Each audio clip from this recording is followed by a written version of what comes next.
All right. I have to get excited when I get alcohol introduced before we kick off here. That's always a win-win. Listen, I appreciate everybody being here today. Appreciate the Louisiana Restaurant Association, the opportunity to speak with you from that point. As Quentin noted, I am from restaurantowner.com, part of the National Restaurant Association, and we are a premier subscription to really help independent operators day to day with tools and resources. We're back at booth 1528. I'll be more than happy to chat with you after this as well as during this afternoon. But we've got a lot to talk about today as we move forward. This is my picture quick slide resume. I've been with the industry over 35 years in management, training, and operations in a wide variety of concepts, and really excited to kind of share with all of you some of those best practices and insights that I've learned, as well as that our members at restaurantowner.com tell us, because they are the ones day to day and out building their new restaurant concepts as they move forward. And so again, you see here we're going to hit on a lot of different topics, a lot of different pieces as we move forward. But really it's going to center around that business plan. Creating that business plan, whether it be those basic understanding pieces that you need to understand about your restaurant, some of the financial areas, some of the operational pieces, and then we'll end today talking about some of the marketings. So let's dive into that business plan. That first part in a business plan, when you're talking about that, you know, I'm looking to build my restaurant, or maybe you have a restaurant, and so as you're watching this presentation, you're like, hey, there are some bits and pieces here that I can enhance in my current operation. It's really to understand crafting of the concept. And when we reach out to our members, we talk to them about these different areas. These are what they say are the important things to look for when you're looking to identify your first restaurant moving forward. Overview of the restaurant concept, unique selling propositions, meal periods and opening hours, guest experiences, menu signature items, and some pricing strategy. And so as we dive kind of into those different pieces here, the first one here is understanding your target audience, kind of taking a step back and realizing where are your guests coming from? What is your niche that's going to say, okay, they're going to come in here? And you have that opportunity really through a lot of different areas to get wonderful information on those individuals, whether it be through, maybe it's public government data, maybe it's your local chamber of commerce we hear a lot from, maybe real estate agents, right? They've got the inside catch on all the different areas from that point. There are a lot of industry reports that you can get from the National Restaurant Association and from the Louisiana Restaurant Association to really help provide those insights there, and really taking that data and aggregating in those tools and understanding where are your targeted customers as you look at those specific areas. Now, you can also utilize different forms, different techniques to do competitive analysis. This is an example of a form that you have on restaurantowner.com that really helps you understand some different pricing strategies. There's other forms that tackle different areas from that point, but this one here you kind of see gives you that opportunity if you're looking to start your business on those specific areas when it comes to pricing. Now, the overview of your restaurant concept. These are 4 areas that our members are telling us are important, right? What is that level of service? You can't be everything to everyone. So as you look at your concept, are you self-serve, limited service, full service, a hybrid, a combination of some? So again, all these different components go into that business plan. And you see here at the top of the slide, it says reference section 1A. If you have that business plan from restaurantowner.com, you have that ability to kind of utilize and follow that flow, because this is that section that would help you build that savvy guide as you're moving forward. Who are you marketing to? Right? Are you marketing to all of those? Are you in a downtown area, and so maybe it's a different marketing area? Are you in the suburbs, an urban area, wherever it may be? Who are you marketing to, and really understanding that? Types of ambiance, right? Casual, elegant, modern, themed, lively. And then the types of food. What is your focus when it comes to food? So as you're looking at your concept, what are those overview pieces that you're looking to really focus on? This is an example we have in a sample, right? Oyster Bay Seafood is a full-service restaurant that will provide upscaled, celebratory experiences that feature a menu based on seafood seasoning, prepared lightly, variety, modern ways, paired, etc. as you can finish here. So really it's capturing those different components and understanding. The great thing about this is it really really helps build your culture as you're moving forward. You're going to have team members that come on, and you're going to be able to chat with them and talk to them about, hey, this is who we are. You're our ambassadors as you're interacting with our guests. This is what we are all about as you're building that guide. Now, it's also important to really identify the selling proposition, your menu, your ambiance, your style of service, your different prices here. What makes you unique? As you're looking at what you're selling on a day-to-day basis, what are those important things when it comes to menu, for example, that are really important for you? And where is that menu? Where are those different pieces happening from a meal period standpoint? Again, establishing those. That might sound very basic, but it's really making sure that everyone's on the same page as you start to look at your marketing, you start to look at your training, all those different components to kind of understand, okay, you know what, we are a early breakfast to lunch concept, closing for dinner, and this is why. So again, as you're building that savvy guide, looking at those meal period and those operating areas to really make sure you're understanding the important pieces. And what is that guest experience, right, as they come in there, at those specific times? What are they looking for? Those general overviews that are happening. They're seeing those signature items. You don't have to have the whole menu as you're building your guide, but really those signature items that you're looking to say, okay, these are the things that are going to capture them, that are going to bring them in. We have found by putting those in this guide, it really helps set this first section of a business plan solidly together. So those are some of those main key components when it comes to building that guide when you look at it from the standpoint of your overall concept. What is your restaurant concept? What are your unique selling propositions, your meal period and operating hours, guest experience, menu and signature items, and again, what is that pricing strategy as you're doing that competitive analysis with all your teams? Now, opening a restaurant isn't just kind of understanding it. There's also, of course, some financial planning that goes into it.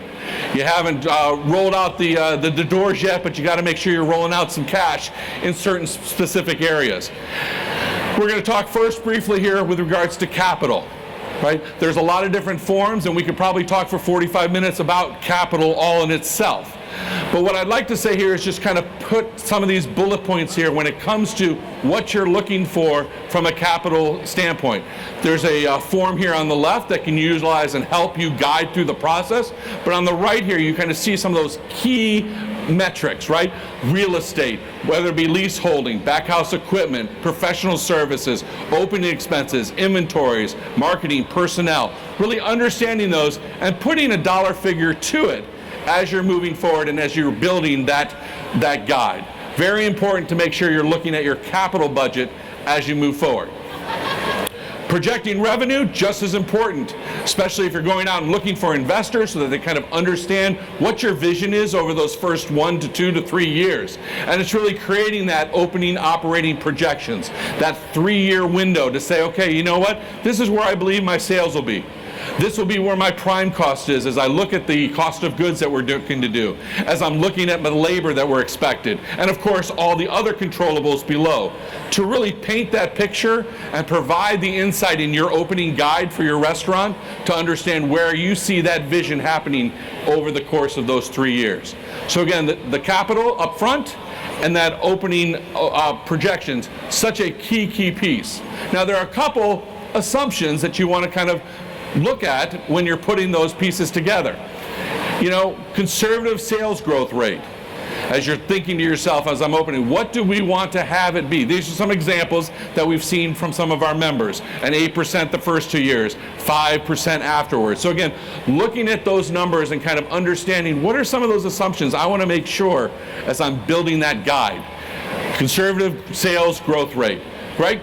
Cover counts. When do you see your covers coming in? Are you a weekend establishment?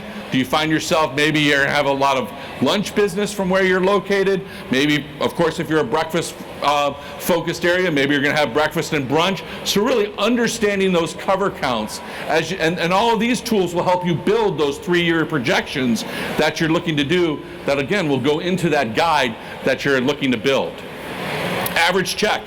Where do you see your average check happening? Okay? From both a lunch and a dinner standpoint. As you're putting your menus together, again, as you're doing your competitive analysis around the areas that you're doing it, where do you see those will be important assumptions to make sure that you're set and really on track with where you're heading? Food costs, beverage costs, we talked about that, making sure that your cost of goods are in line, which will put your prime cost somewhere probably in the 60 to 65% range. Your cost of goods sold as a percentage, as I alluded to what it would be, and what are your labor costs? Again, understanding the full labor, not just the hourly, but the benefits that go in there, the taxes, all the different components. Again, utilizing these guides really can help you understand those assumptions that you're going to have to do when building that guide as you move forward. And this slide here kind of hits on a few of the other ones, a little bit lower down the P&L. What are your operational costs? What are you looking at from a rent standpoint? Capital budget costs, working capital, contingency. Again, having that additional. Again, this speaks to about an 8%. As we talk to our members, having that 8% of budget for construction fixtures and equipment. And then what is your projected profit? 6% the first full year of operation. Again, utilizing our team members, using surveys that are out there to really gather this information and kind of understand as you're building your business plans, what do you see in some of those important pieces and where they're heading. And these are important pieces to look at as you're moving forward. Hopefully a couple of them resonate with you as you're thinking about where your operation is currently or as you're building to grow. Now, from an operational readiness standpoint, you've kind of got your concept, you've talked finances here. We want to kind of hit on those operational readiness pieces. And you've had all your focus on these different pieces, and I really want to talk about standard operating procedures, SOPs. So important that they're in there.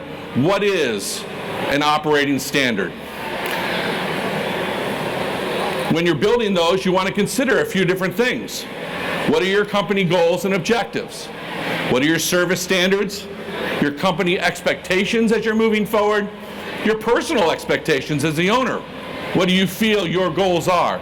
And what will be your staff's ability as you're moving forward to make sure that you're understanding you're hiring those individuals to hit those specific standard operating procedures that you're laying out there. There are different types of standard operating procedures. You might not have looked at them in this different areas, but there's about 4 different buckets. There's a bucket here called product-related standards.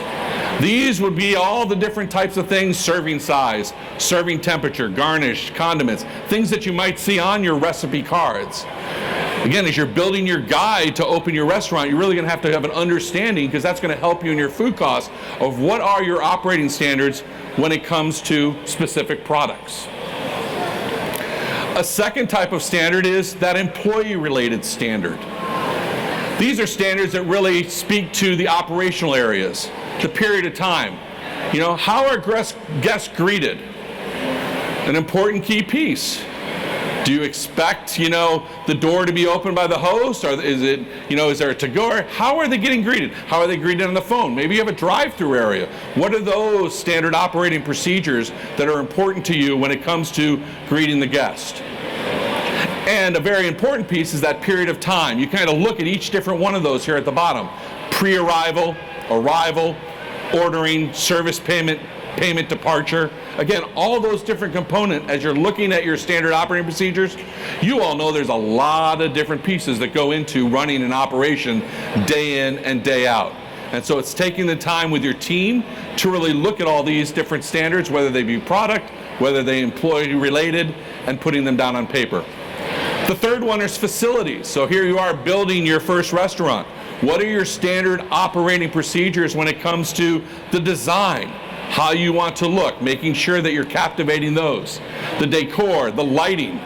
Do you have something that, at 5 o'clock you're going to lower it? This is going to be at this level. All those different components that go into it. What are those expectations? What is the sound? What is the temperature? To really understand those standard operating procedures. And those help you build that guide as you're moving forward to explain to your team members, your guests, where your expectations lie. And the fourth standard is that with regards to safety. Really making sure you understand the personal safety of your team members, your guests. What are those standard operating procedures? The public health concerns, facility safety, and of course security.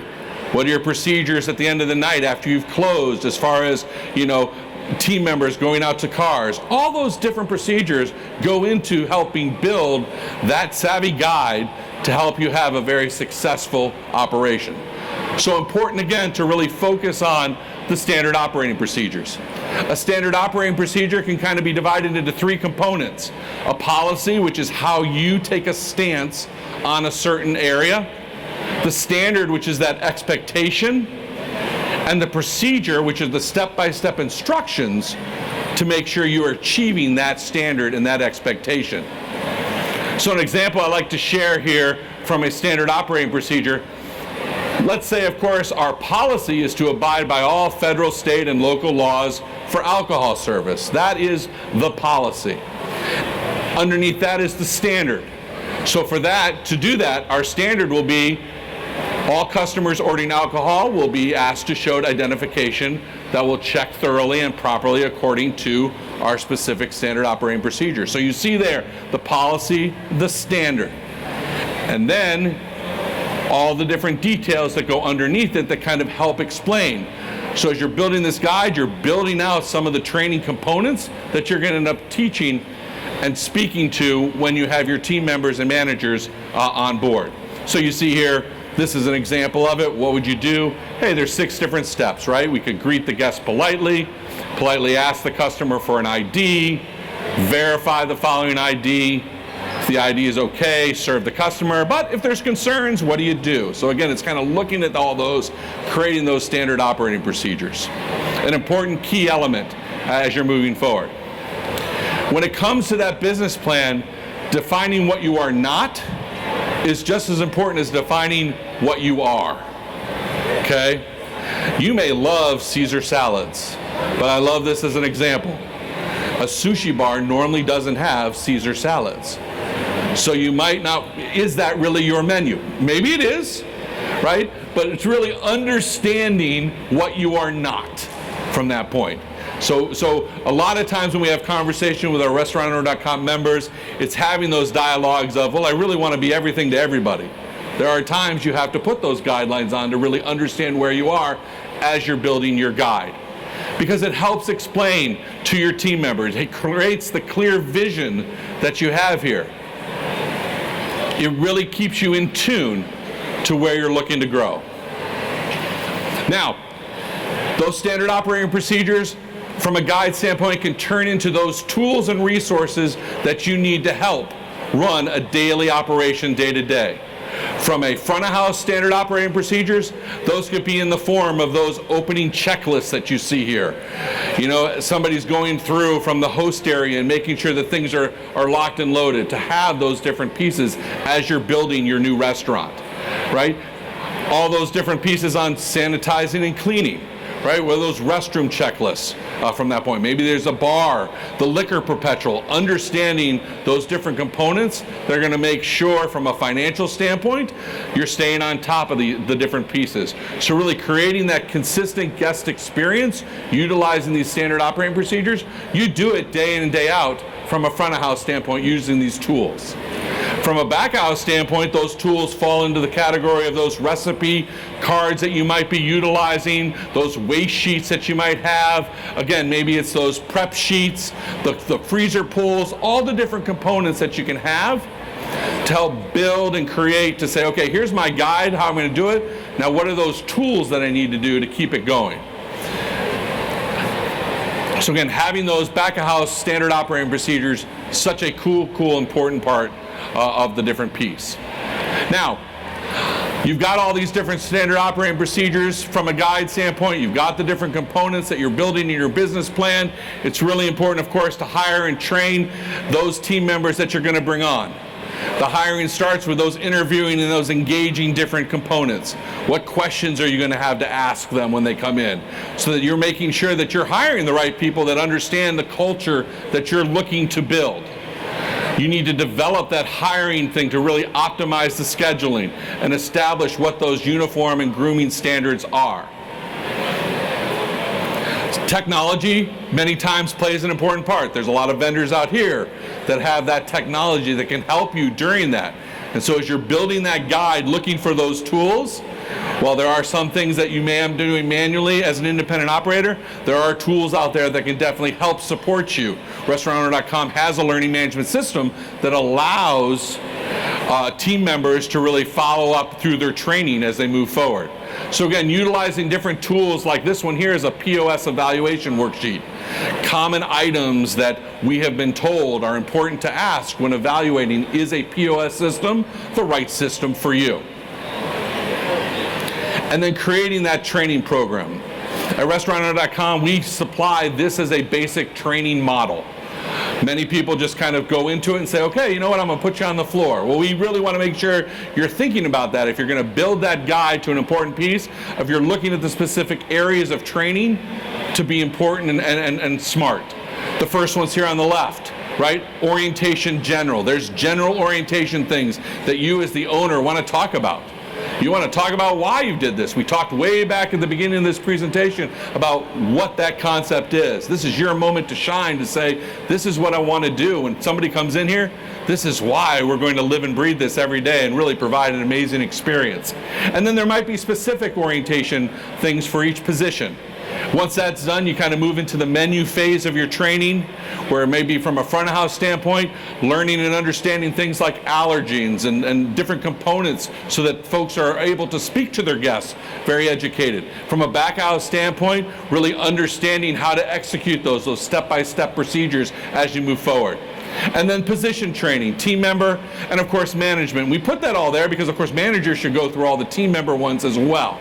So again, what is your training going to look like? This is just a snapshot of a basic one that we've utilized, that we've implemented within our schematic and within our documents to help you as an independent operator really get the biggest bang for the buck. You want to build the right leadership team, very important. Right? Key team members and their roles, right?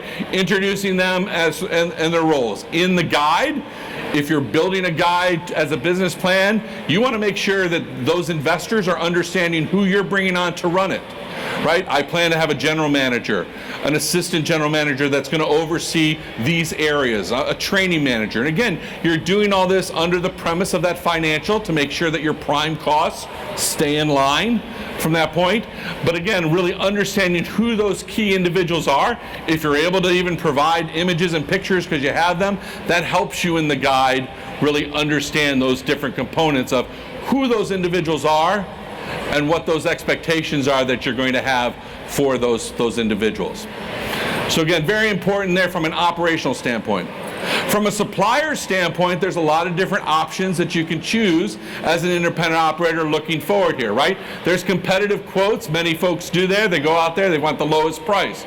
There's standard orders. You might have a vendor that comes in from that point and says, okay, you know what, I know this is the standard par, and I'm going to utilize that as we move forward. There's a prime vendor, right? Independent and chains, right? We've got Benny Keith right here behind us, right? Well, you know, they're an individual that can come and they can help support and do a lot of different areas and a lot of different teams from that point. And so many independent chains utilize vendors like that. There's cost plus, there's sealed bids. A lot of that, of course, is a lot of government and hotels and stuff, so not necessarily an independent operator. And then there's commissary. There may be an opportunity, there may be somebody out here looking to do a food truck. And for that reason, there may be a commissary somewhere where you're building things. That might be your image or your guide. So again, really looking at the different types of supplier management that you can look at and what works best for you as you're moving forward. Okay, so we've talked about kind of overviewing the concept, those specific pieces that really are going to make your image. What is the menu? What are the times of the day? What is the core? All those different pieces. We've talked about the finance piece, the importance of that capital and all those different pieces of capital, as well as that projection where you're looking for up to 3 years. And then we dove into those operational pieces of the guide where you're looking at those standard operating procedures. You're looking to make sure from a training standpoint, all the different components and really help you on the day-to-day. Now let's talk about marketing your startup. Okay, an important piece. Targeting customers, competitive analysis, and really competitive strengths and weaknesses. These are 3 different sections in the business plan that we have that we feel are important to focus on when you're looking to expand and work on your Savvy Guide. First, the competitive analysis. Looking here for your strengths and weaknesses, right? Going out to your vendors or going out to your competition and really analyzing. Looking at who you've chosen as your market and saying, where do those folks go as well? So it's not just necessarily the restaurants around you want to, but if there's a concept out there that might be a little bit away from you, but is going to the targeted marketing individuals that you're looking for, important to go check them out. And really to do a SWOT analysis. SWOT, what are the strengths? What are the strengths of that competitor to really provide you that insight? As you're doing your own SWOT analysis, what are my strengths? What are the weaknesses? Okay, where do you see that opportunity? Maybe a competitor isn't marketing as much as they move forward. And we could look and say, okay, you know what? We can capitalize on that. What are the opportunities, right? What opportunities do they have that we're going to be better at? And what are the opportunities that we have that we're going to focus on as we're building our restaurant? And what are some of the threats, right? Maybe there's a threat of construction happening in front of the location that you're looking to build. That's a threat. All of a sudden now, what will that do with the traffic patterns and folks coming around? So again, really analyzing your business with a SWOT analysis is key, and your competitors as you move forward. Now, as you look at the marketing pieces here, what we really find is there's 6 different moments in time. We've got a 6-month out, which we're calling that foundational stage. We've got 3 months out, which we're calling that awareness stage. 2 months out is that preparation before you're going to open stage. 1 month out, you're doing that promotion stage. Opening week, of course, you're ready to launch that week. And post-opening, of course, sustainable momentum as you move forward. And so from a marketing standpoint, as you look at the guide, really looking at these 6 areas and understanding where you can best capitalize them as you build it. So from a 6 months before opening, really finalizing that brand identity. We talked about that in your business plan guide of understanding your brand identity and moving it forward. Securing those digital assets, right? Making sure you have those domain names, those different components that you're going to help from a marketing standpoint get the word out, right? Develop that user-friendly website. In this digital world, folks are going to want to go. They're going to check things out. And so you being ahead of the curve here, making sure that you're really looking at those and securing those assets this far out is important. Implementing the guerrilla marketing tactics, right? Engaging in those unconventional marketing strategies to kind of create a buzz, right? Do you have team members that are working out at a gym, right? And all of a sudden now maybe you're kind of asking them to go ahead and start engaging, talking about where you're going to go. You're still 6 months out or so from opening, but you're really starting to set the buzz as you move forward in this 6-month form. Then when you're 3 months out, it's kind of that awareness phase, right? You've kind of created maybe a buzz in some different places, but now you're starting to launch that social media profiles, right? Announcing you're coming soon with teasers, share behind the scenes, right? Let them feel like they're a part of it. As you're building your kitchen, get them engaged to kind of see some of those works happening. You know, as you're building and creating menu items with the team, share those so that folks' mouths can start watering as they're looking to do it. Community engagement, right? Participate in local events to introduce the brand. So there may be events that you're already part of, or there may be things that you have noticed that you need to join, but really understanding that and really collaborating with those local businesses and the cross-functional opportunities. Are there those cross opportunities with the local business? Are there HOA groups that you can go ahead and say, you know what, I want everybody that moves in to a certain developments around my area to be notified of us as an option since they're brand new to the area. Just as one specific example from cross promotion and utilization. And then media outreach, right? Now's the time to start sending those press releases, right? Understanding that local media is kind of there's this buzz out here that something's going to happen within 3 months.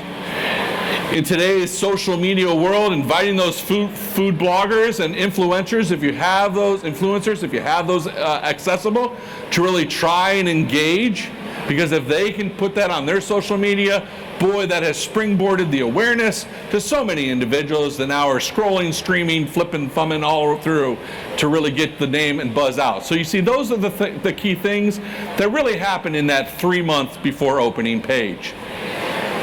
Now, 2 months before open is that preparation. Okay, the buzz is out there. Now, okay, we're going to start scheduling some photo sessions to really make sure we've got those official items for the space, the team, the menu items, getting those high quality images. I think I'm pretty good at my photography on my iPhone, but that's probably not the way to go. Right? It's really, you are setting that expectation and understanding of what it is. So adding those content pieces in there, planning those opening events, right? Are you going to do soft openings, family openings? Is there a grand opening? What are those different pieces that you want to do when that day comes to roll out? Family openings are wonderful. Bringing in the family. If you mess up, guess what? They understand you're practicing. Right? They get it. It's a free meal too. So they'll give you the smile. They'll give you the okay, got it. Wonderful. Because if you don't practice on someone, you're going to practice on the guest the day you open. And so it's so important to make sure that you're practicing multiple times, not just teaching and showing them on a tray, but having them go through those different motions. And so this time out, 2 months out, is really, when are you going to do those, establishing those expectations? Staff training, again, conducting media training with key staff members. So you want to make sure when media comes, those key trainers, those assistant managers, the managers understand what they can and cannot. What is that elevator pitch? You know, so that everybody's saying the same thing. So if I come to you and you tell me one thing, and I come to you and you tell me kind of the one thing, what am I in that sense? And so it's really understanding what that elevator pitch is. Like in restaurantowner.com, we talk about, we're here for independent operators to help them create effective businesses using our tools and resources. So that is 2 months out. Now you're 1 month out. We're moving along here. We're getting close to that opening day, right? Pre-opening promotions, offering exclusive deals. So now maybe you have something from an email subscriber, those social media. Maybe that influencer becomes a little bit more, that you're offering some of those insights to those influencer followers. Identify a charity. Is there a charity out there that you can go ahead and really engage? And so as you're creating this guide to open your first restaurant, you're really establishing your feet well into the community and from a philanthropical standpoint. Target advertising, launch all that social media, as you see here, ads and local demographics, advertise in local publications. Maybe there's community boards out there. Again, that grassroots marketing does wonders. Yes, you can get a lot through the digital world, but really making sure from an independent operator standpoint, you're rolling up the sleeves and becoming part of that community. And then finalize those opening events that we talked about. Launch week. It's excited. Right? Grand opening. Host that soft opening. Okay? Those soft openings are key. Okay? 2 weeks ago, restaurantowner.com soft launched Roby. Roby is an AI support bot. If you go to our website, Roby will help you. If you want to pre-shift meeting, you can type in there, I need help with my pre-shifts. And Roby will provide you insight and tools that you can need. Have we announced it large? No, because we're testing it right now. It is a soft launch. We're getting insight from those individuals. We're testing it ourselves. So doing those soft launch really helps you understand, so that when we launch it in a month, we're going to have those best practices with a lot of different insights. So a soft launch it can be very, very, very important. Organize a grand opening. Once you feel really comfortable there, invite the local media, influencers, again, ribbon cutting, all those different components. And again, collect customer feedback to improved services, all right? Realize there's going to be those opportunities and really thank them for the opportunity that they shared it. Because if they don't share it with you and something was wrong, then they're going to share it with somebody else after they leave the restaurant. I always say, when somebody tells me thank you for telling me my bathroom was dirty, I appreciate it, because I wonder how many people didn't tell me that went in there. And so I sincerely say, thank you for telling me this, because darn it, probably a few other people went in and now walked out. And so getting that feedback is so, so crucial, again, to say thank you as you move forward. All right, and then post-opening, again, sustaining that momentum. Maintaining active social media presence, implementing emails. There's a loyalty program maybe that you have. There might be some loyalty programs here from that point that you want to look at. Again, develop that marketing calendar to keep it top of mind. Participate in local events. Offer loyalty programs, I mentioned, monitor sales, and really adjust as you learn. And so these items here are those six different milestones are important. These are some of the marketing mistakes that we have been told, right? Not having a clear plan. That's what a member said to us on our forum once. Overlooking social media, skipping it. Oh, I'll get to that after I open up. I've got a lot going on. I wish I would have done this, right? Underestimating the power of visuals, both from a food and staff. Whether it be digital, whether they come in. These are kind of some of those mistakes that we've heard from new operators. Ignoring online reviews, both positive and negative, right? Really understanding and appreciative of the positive ones, and then with the negative ones, really reacting and building on them and thanking them for those. And overuse discounts and coupons. So again, you ran open. Those are mistakes that some of our members have spoken to. So you see here again, these kind of, I throw this slide back up here so you can kind of see that flow. When you're looking at your Savvy Guide, you're looking to say, okay, I need to market and launch it correctly. Having these 6 different kind of buckets really help you in the day-to-day scenario. So I hope during the course of this session here, we've kind of talked about some concept pieces from a business plan that you can help start building your business plan with those different components. We talked about some of the financial pieces with regards to capital, doing the projection, a lot of different operational pieces from the front of house, from the training aspect, and then we kind of wound it up here with the marketing piece as we move forward. I'm back at booth 1528, but I'll be here afterwards if you have questions you want to ask me about this presentation or anything about restaurantowner.com. We really focus on these 3 areas from an independent operator standpoint. We want to make sure that you have industry insights and best practices from individuals from around the country. We have a resource library. As an independent operator, you don't have time to make training videos, so we have over 200 videos on a wide variety of front and back of house and management topics that can utilize, and we have our own learning management system. And if you are a member of the Louisiana Restaurant Association, you get a big discount. So if you're not, go join the Louisiana Restaurant Association and then come see me, because all of this can be under $250 a year.